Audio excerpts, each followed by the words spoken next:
Welcome to the Homegrown Heart Podcast every Friday at 7 a.m. Mountain Standard Time with your host, Dr. Amanda Ryan, DO, MBA, interventional cardiologist, and considered an expert in her field.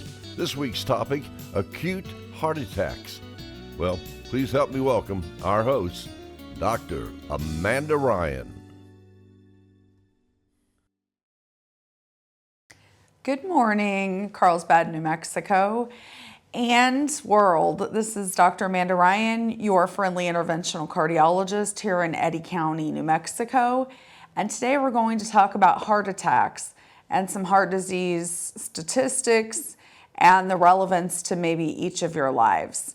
I hope you enjoyed our podcast this week, which is Tammy Wacker and myself discussing Medicare and the different Medicare replacement programs. And so I think you'll find some useful information, particularly for our seniors and disabled people on this week's episode. So a common thing that people get sent to my office for, as well as the reason that I get called to the emergency room on a frequent basis, are heart attacks.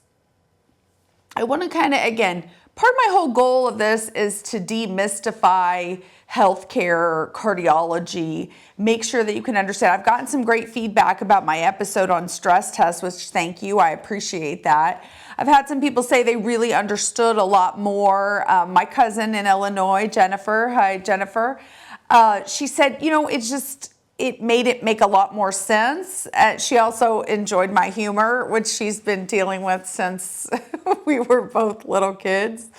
Again, your cousins are definitely your first best friends. And a shout out to Julie Mason and Jennifer Epley, who have been my first best friends for my whole life. We were 3, 2, and 1 together with young parents in rural Illinois, and we really had an amazing upbringing. So I miss them, and I appreciate all their support. Julie just had another grandbaby too, Leah. So welcome to the world, Leah. So now Lainey and Leah are going to move the next generation in our family forward. So that's pretty exciting. So on that note, heart attacks, again, stress tests are one thing to talk about and be a little nervous about. Heart attacks are a whole nother level. I'm going to explain that there are different kinds of heart attacks. Okay, what is the relevance of an EKG to a heart attack? That's one thing. And again, EKG, you can hear it called EKG, ECG. What it is a tracing where 12 leads traditionally are put on different places, 6 across your chest, and then arm leads and leg leads.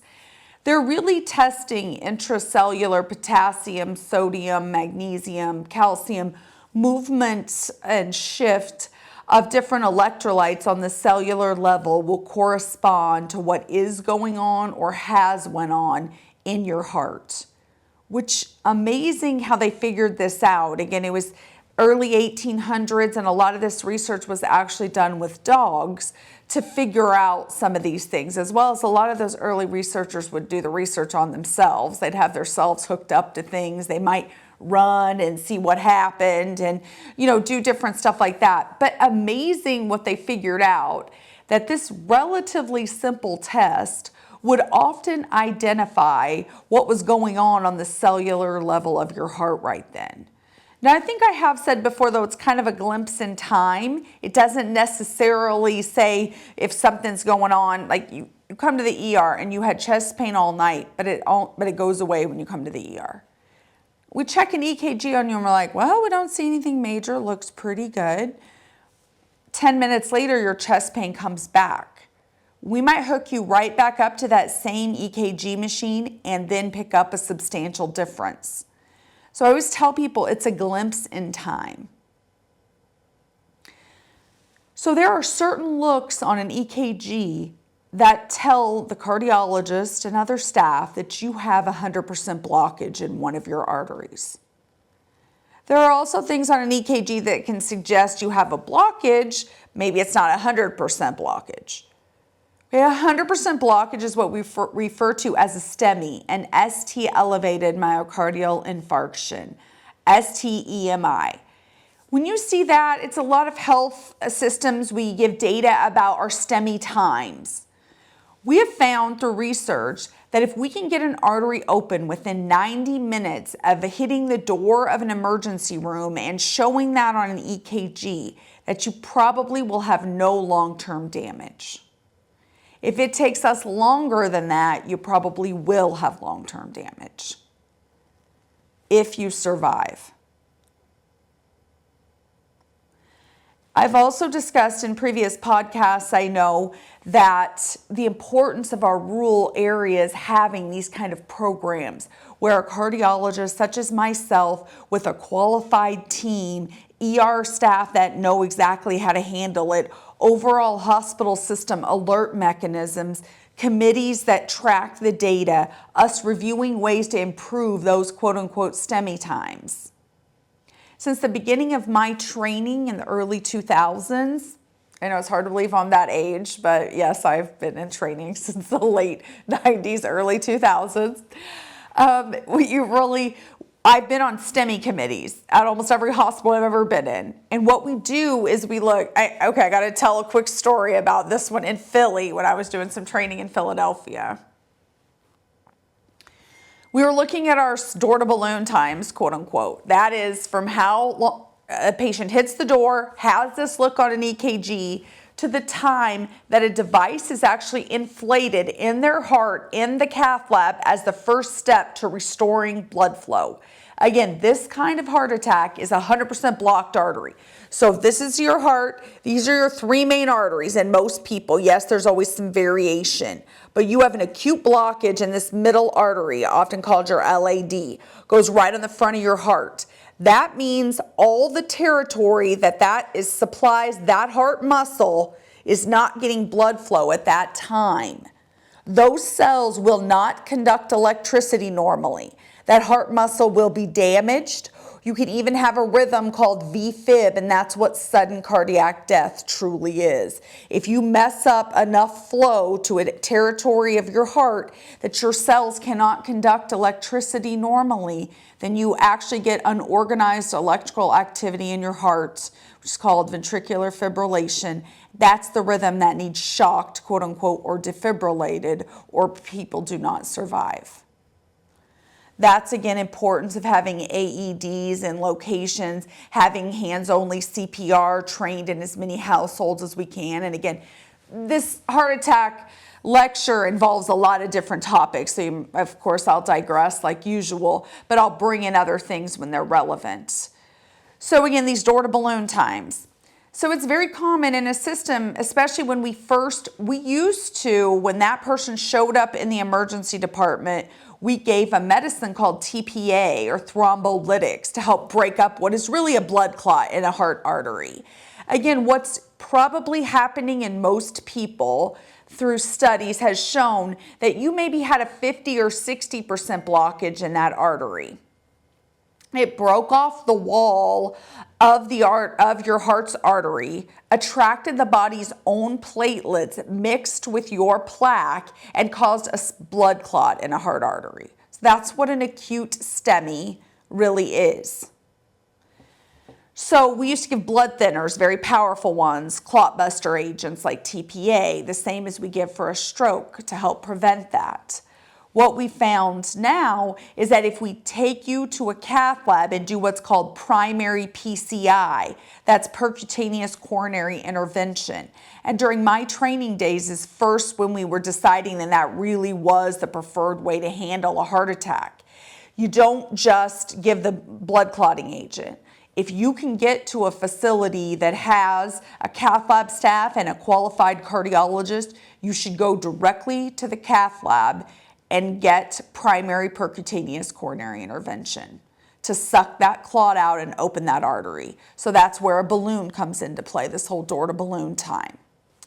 So again, back in my time in Philly, we were missing our door to balloon times. Again, everywhere, it's kind of new. We were trying to develop programs. There's a lot of different people involved, from the cath lab staff, house supervisors, the ER, trying to really figure out how we can make sure that we get that time as low as possible for the best outcomes. There was a lot of research going on at the time about the times, but yes, truly the less time, then the better outcome. So with that being said, we had a committee, we got together, we were realizing that we had all different times. Well, first of all, we had 3 computer systems in the hospital. No offense to my IT friends here, but none of them talk to each other, which is common in healthcare. And we were all using different clocks and times. So the next meeting we said, let's really study this a little more and let's come up with some solutions to that. Well, fast forward to the next meeting.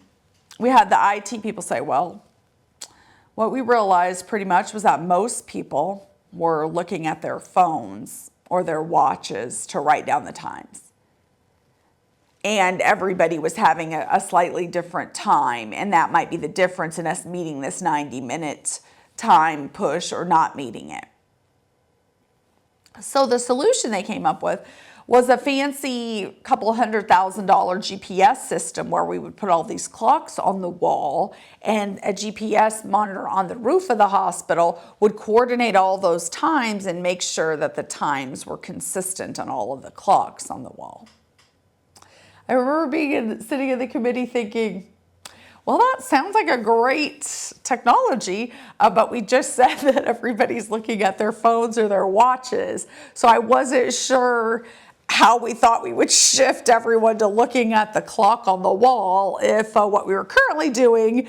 So I was like, I think maybe we should encourage everybody, we should sync all the computers and all the different programs, and we should encourage everybody to use those. Or alternatively, I thought put a stopwatch on the patient's bed and, start the timer in the ER and then follow that clock along.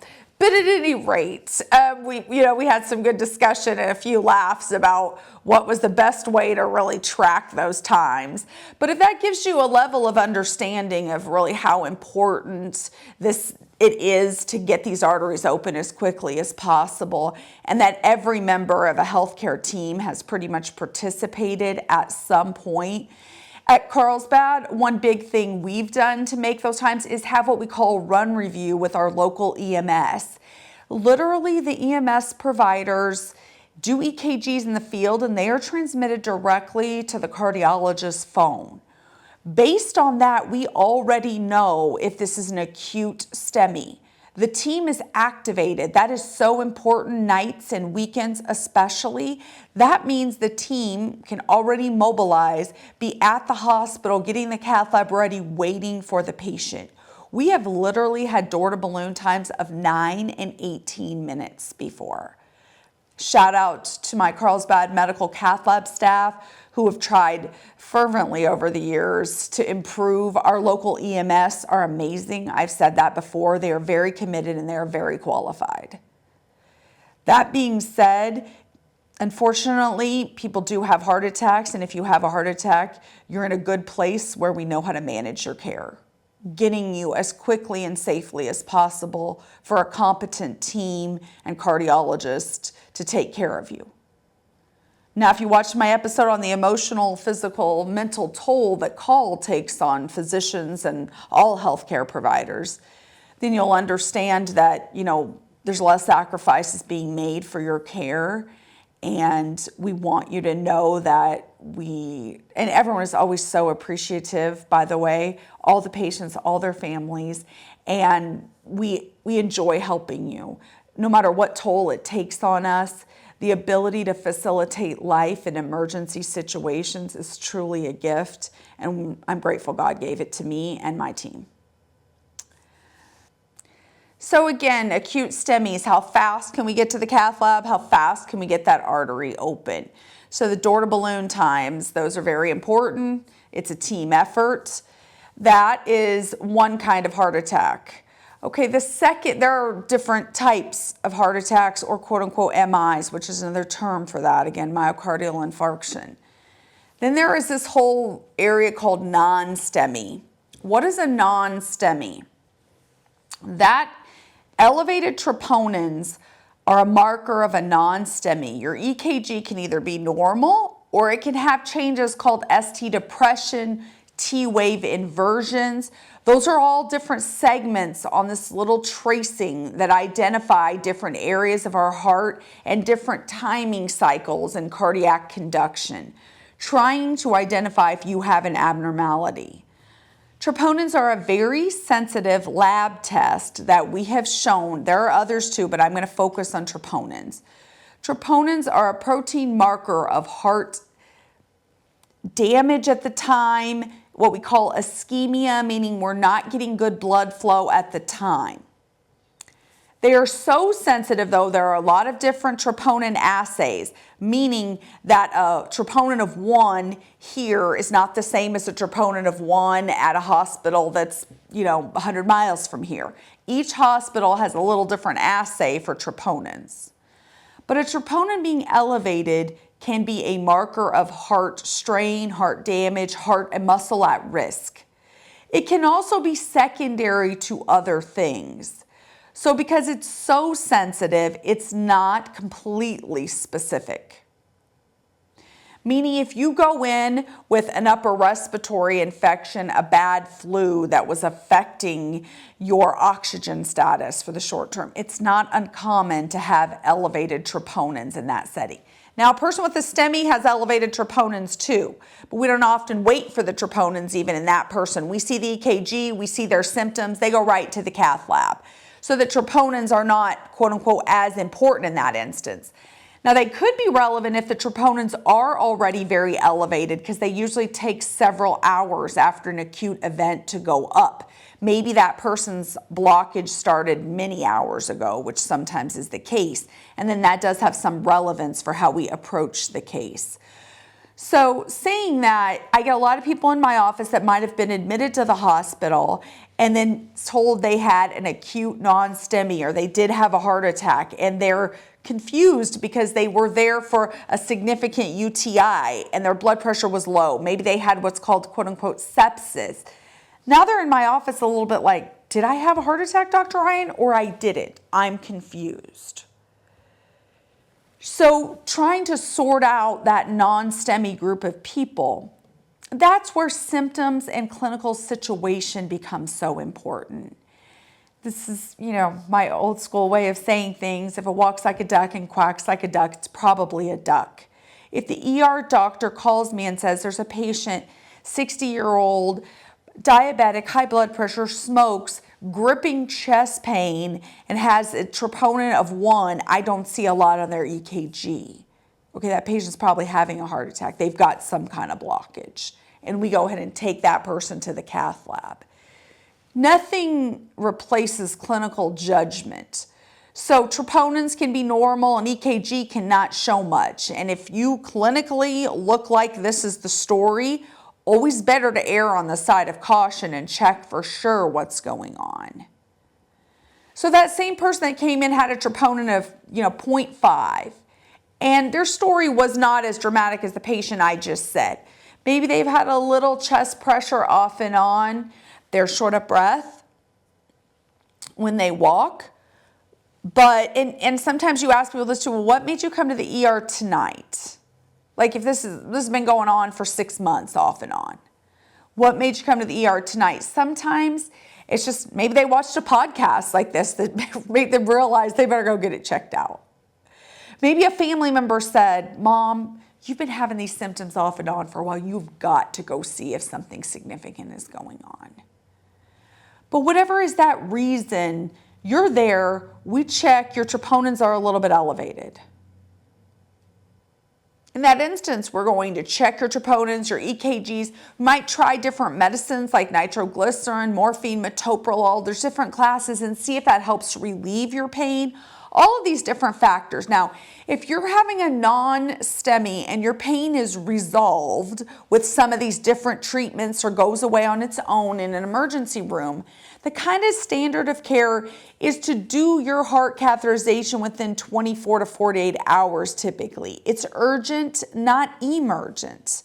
In Europe, actually, they typically send those people home. They may get an outpatient heart catheterization or stress test to quote unquote further risk stratify people. Here we have a pretty low threshold, though sometimes It's non-STEMI patients that have EKGs that sort of have some subtle, diffuse changes. It does not stand out at you. ST changes on someone having a STEMI, we often say look like firemen's hats, and I'll have Danny show us a picture of that on next week's podcast. But an EKG of a non-STEMI might have some subtle changes that, not everybody maybe would even pick up on. But then we go do your heart catheterization, you actually have 90% blockages in all three major arteries and probably need open heart surgery.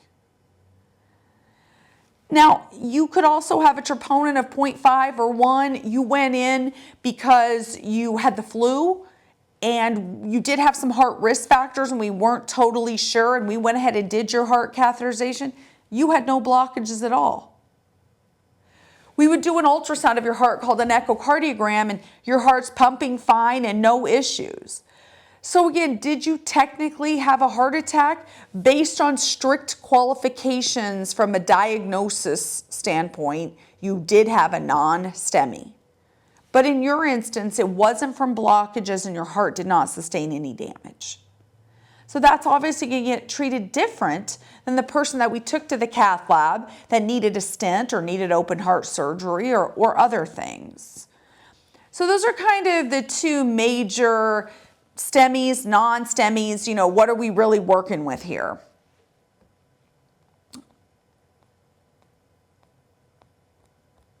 %20 of New Mexico deaths every year are secondary to heart disease, with acute heart attacks being the most common cause of death.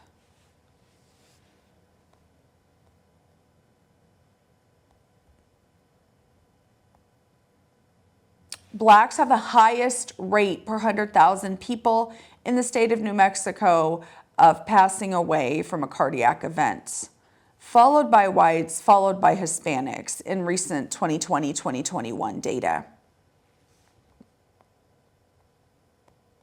Women are more likely to die from their acute cardiac event than men. That's often because we're more likely to delay care.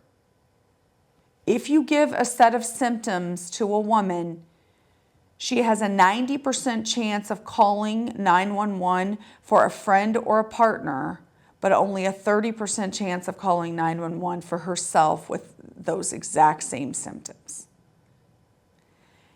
And that has potential huge implications in a situation where time is muscle and time is literally life in the setting of acute cardiac event. Symptoms of an acute heart attack: chest pain, shortness of breath, extreme fatigue, jaw pain, cramping and pain in either shoulder going down your arm, intense pain in the middle of your back, excessive sweating for no reason. Now, again, only about half of women having acute MI have chest pain. That's concerning because you have to learn to pick up on other symptoms. I've had several people, again, band around your chest is a very common thing I hear too. I don't have chest pain. I did not have chest pain. I had chest pressure. It's only pressure. There's no pain. I'm like, well, pressure in many instances is the equivalent of chest pain, tight band feeling around your chest, aching in one side of your jaw that's very intense. But oftentimes I talk to every patient that has an acute cardiac event, and I ask them, in the week or two prior to your event, how did you feel? I'm trying to get a feel for explaining to other patients what the real prodrome can be. How might you feel that you're leading, you're working up to a heart attack, and what can we do to get you in sooner before it is an acute emergency? And your risk of death is so much higher than if we get you in a controlled setting. Oftentimes it's extremely fatigued, indigestion, pain that is kind of coming and going as you walk and not walk. Again, this feeling, a lot of times women in particular, diabetics, they might say a feeling of impending doom. Like, I knew something wasn't right, Dr. Ryan, but I just didn't know exactly what it was. I'm not always a walking public service announcement, but I know sometimes I get to that in these podcasts.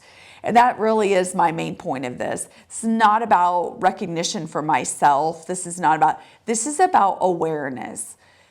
Danny puts his time and energy into producing this. I put my time and energy into doing it because I am trying to increase awareness about cardiovascular topics to as many people as I can.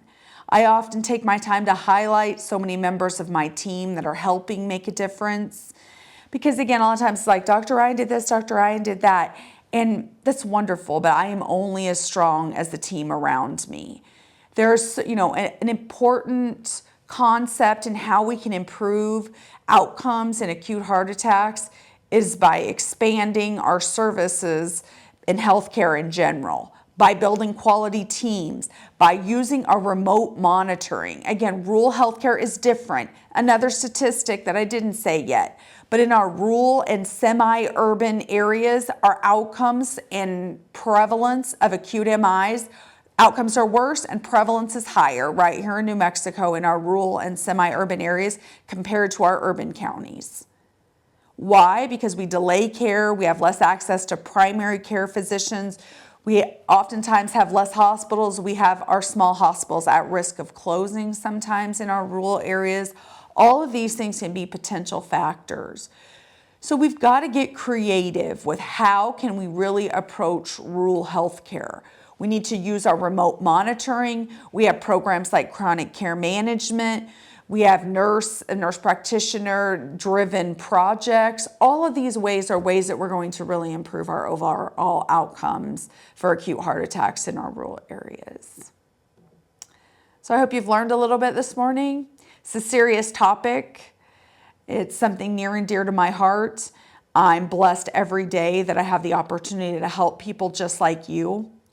And we are here for you at Advanced Heart and Vascular Center of New Mexico, at Advanced Ambulatory Surgery Center, at our local hospitals, and Partners in Heart Health, our not-for-profit foundation, whose real goal is to spread awareness and increase staff competency and education so that we can really make a difference in the cardiovascular health of Eddy County.